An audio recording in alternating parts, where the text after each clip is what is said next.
ela traz dentro da pergunta por que fazemos o que fazemos, reflexões sobre passos a serem dados para uma melhoria na sua vida profissional. A palavra propósito é usada diversas vezes e poderíamos dizer que é o fio condutor de todos os capítulos. Sendo autor, filósofo e educador, ele aborda diversos temas, fazendo citações de outros filósofos e escritores, além de trazer ótimos momentos históricos para nos fazer entender as mudanças importantes que ocorreram em como nos relacionamos com o trabalho. Como Cortella também já foi consultor diversas vezes, ele traz muitos exemplos úteis e excelentes dicas práticas sobre como alcançar o seu propósito. Na primeira aula, você terá a oportunidade de entender o que é esse propósito, como trabalhá-lo de forma eficiente, se sentindo dono do resultado e deixando a monotonia de lado.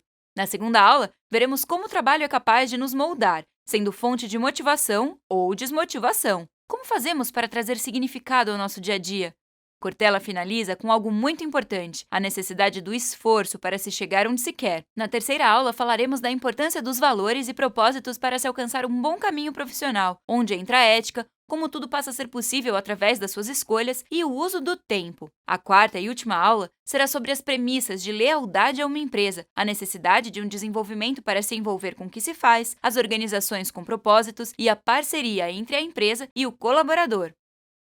A palavra propósito significa aquilo que eu coloco adiante. O propósito simboliza uma busca pessoal, uma meta, algo além do horizonte. A vida sem ele é uma alienação, como caminhar olhando para os próprios pés de forma reativa. Nós, naturalmente, procuramos reconhecimento e valorização para alcançar uma realização naquilo que fazemos. O funcionário, trabalhador ou colaborador é apenas uma ferramenta se não compreende o que faz. O trabalho é uma ação transformadora consciente. Precisamos construir a nossa própria realidade e fazemos isso através do trabalho. Todos trabalhamos, seja por um ideal ou por necessidade. Ao trabalhar, eu me transformo. Ao me transformar, impacto o mundo ao meu redor. É por isso que o propósito é uma peça-chave em como nos relacionamos com as nossas atividades. Se nossas ações têm o poder de mudar o mundo, bom, melhor que esse futuro esteja aliado com uma visão de longo prazo que dê sentido ao nosso esforço.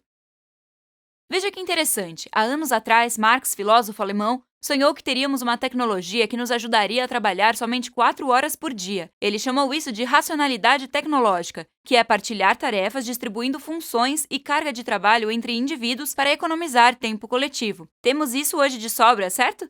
A tecnologia sim, mas o resultado que Marx queria, não. Por quê? Bom, caminhamos para a concentração em vez de distribuição. Uns sobrecarregados e outros liberados. Algumas empresas fazem o que chamamos de equipes autogerenciadas. Uma forma desses times operarem é através de um rodízio de profissionais entre as várias funções, o que permite uma visão panorâmica dos processos. Essa visão faz com que a pessoa seja mais produtiva, trabalhando com mais criatividade e autonomia. Isso é, consciente das razões pelas quais está fazendo o que faz, ou seja, não é alienada. Muitas vezes a rotina no trabalho é considerada monótona. Mas atenção! Rotina não é monotonia. A monotonia é o que faz o profissional ficar cansado do seu cotidiano, não a rotina. A rotina consiste numa série de procedimentos padrão para um processo se completar. Por exemplo, pense na rotina do piloto antes de um voo ou de um músico antes da apresentação. Bem necessária, certo? Veja alguns pontos positivos da rotina. Permite a organização de uma atividade, permite a utilização inteligente do tempo, garante maior eficiência e garante segurança no que se faz. Ah, mas quando essa rotina se torna automática, aí é que temos um problema. Quando faço algo sem perceber, sem prestar atenção, o tédio se instala. E com o tédio vem a distração. A monotonia é a morte da motivação. Um exemplo é quando você está lendo um livro e, ao chegar no final da página, você se dá conta de que não seria capaz de resumir o que leu até então. Uma boa maneira de conseguir reter sua atenção é usando o princípio básico de conexão neurológica. Ou seja, se você colocar o dedo na linha que está lendo ou fizer marcações com lápis ou um marca-texto, pode ajudar muito nessa retenção da atenção. Essa conexão de seguir com o dedo pode fazer com que sua leitura saia do automático.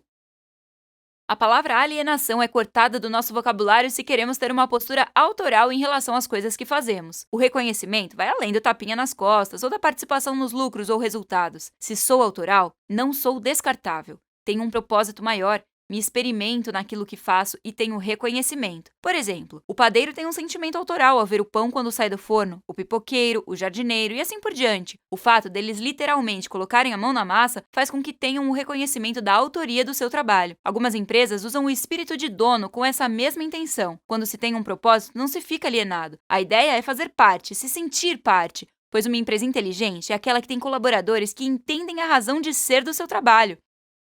Na aula de hoje, começamos com o porquê da importância de se ter um propósito na vida profissional. Uma parte cabe a você, para que, como colaborador, não entre na postura de alienação ou monotonia, mas outra cabe à empresa, que deverá estar atenta e fazer as modificações necessárias no ambiente para que todos se sintam parte de um mesmo processo. Para isso, vale lembrar de como é fundamental sermos autores do nosso próprio caminho. Na próxima aula, veremos como o trabalho é capaz de nos moldar. Qual é a relação entre motivação e trabalho e a necessidade do esforço para se chegar onde queremos? Nos vemos na próxima aula. Bons estudos!